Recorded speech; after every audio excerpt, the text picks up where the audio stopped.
পুঁতে ফেলা হতো, ঠিক এমনি এক করুণ মুহূর্তে অধিকার বঞ্চিত নারী জাতির যথাযথ অধিকার নিশ্চিত করতে এ ধরার বুকে আগমন করেন মানবতার মুক্তির দিশারি মুহাম্মদ আরবি সাল্লাল্লাহু আলাইহি ওয়াসাল্লাম, যিনি নারী জাতিকে লাঞ্ছনা, বঞ্চনা ও অপমানের ঘৃণ্য থাবা থেকে রক্ষা করেছেন।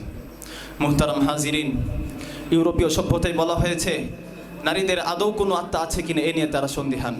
গ্রিস সভ্যতায় বলা হয়েছে সাপে দংশন করলে চিকিৎসা আছে, কিন্তু নারীর অনিষ্টের কোনো চিকিৎসা নেই।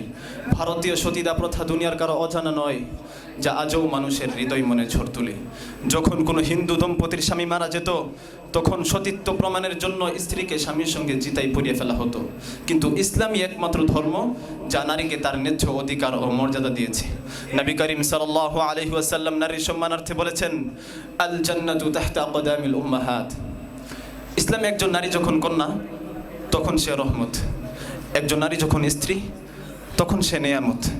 একজন নারী যখন মা, তখন তিনি সন্তানের জন্য জান্নাত। নারীর জন্য এর চেয়ে মর্যাদার কি হতে পারে? এভাবে ইসলাম নারীকে কাদামাটি থেকে তুলে সিংহাসনে অধিষ্ঠিত করেছে। মুহতারাম হাজিরিন, তবে আমাদের জানা থাকতে হবে ইসলামে একজন নারী ততক্ষণ সম্মানিত থাকবে যতক্ষণ সে পর্দায় আবৃত থাকবে।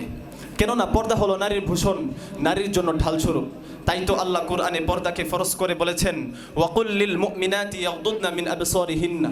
হে নবী, আপনি বলে দিন মুমিন নারীরা যেন তাদের আবরু রক্ষা করে চলে।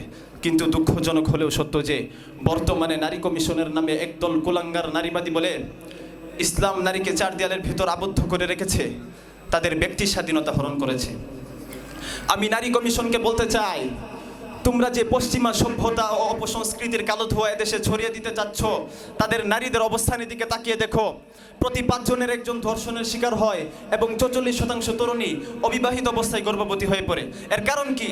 এর কারণ হলো তারা নারীদেরকে ঘর থেকে বের করে এনেছে এবং সর্বক্ষেত্রে নারীরা পুরুষের কাঁধে কাঁধ মিলিয়ে কাজ করে যাচ্ছে। আজ খবরের কাগজ খুললেই নারী নির্যাতনের ভয়াবহ চিত্র দেখতে পায়। বাংলাদেশের আনাচে কানাচে প্রতিনিয়ত ঘটছে নারী ধর্ষণ, হত্যা, ইপটিজিং, নারী কেলেঙ্কারি সহ অসংখ্য ঘটনা। এসবের মূল কারণ হলো পর্দাহীনতা। যে নারী আপাত মস্তক আব্রু রক্ষা করে আল্লাহর আদেশ পর্দা পালন করে চলে, রাস্তাঘাটে কেউ তাকে উত্ত্যক্ত করে না, কেউ লোলুপ দৃষ্টিতে তাকায় না। খুদার কসম খেয়ে বলি, এমন কোনো ইতিহাস নেই যারা আল্লাহর আইন পর্দা মেনে চলেছে তাদের উপর কোনো বিপর্যয় নেমে এসেছে। সুতরাং হে নারীবাদীরা, তোমরা অধিকার নামে এদেশের মুসলিম নারীদেরকে ধ্বংসের দিকে ঠেলে দিচ্ছ, চাকরি বাকরির নামে পারিবারিক অবকাঠামো ভেঙে দিচ্ছ।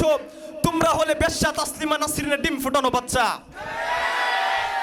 আলেমুল আমার এই দেশে তোমাদের কোনো ঠাঁই নাই। তোমাদের কোরআন বিরোধী আইন কোনোদিন বাস্তবায়িত হবে না ইনশাআল্লাহ।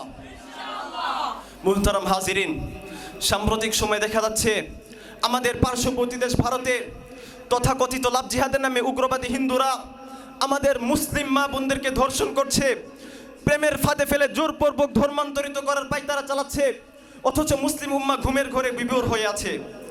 শুনে রাখো হে তাকওয়াবাসী, মুসলিম বোনের চিঠি পেয়ে আসবেন আর মোহাম্মদ বিন কাসেম আগামী দিনের জন্য তোমাদেরকে প্রস্তুত